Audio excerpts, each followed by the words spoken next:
Hi friends, చూడండి మనకు ఆడ చేప బొమ్మ వచ్చింది. చాలా అంటే చాలా బాగున్నది. లైటింగ్ విత్ ఓకేనా.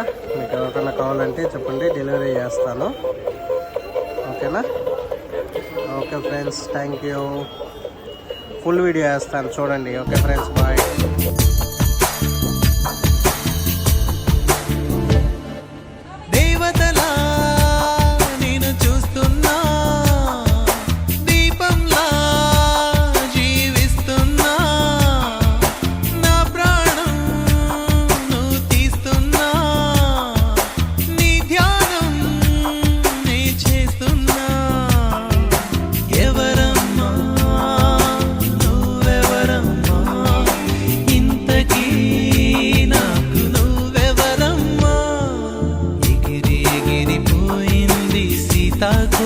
చిలక మిగిలింది వేళ్లపై అది వాలిన మరక ఎగిరి ఎగిరిపోయింది.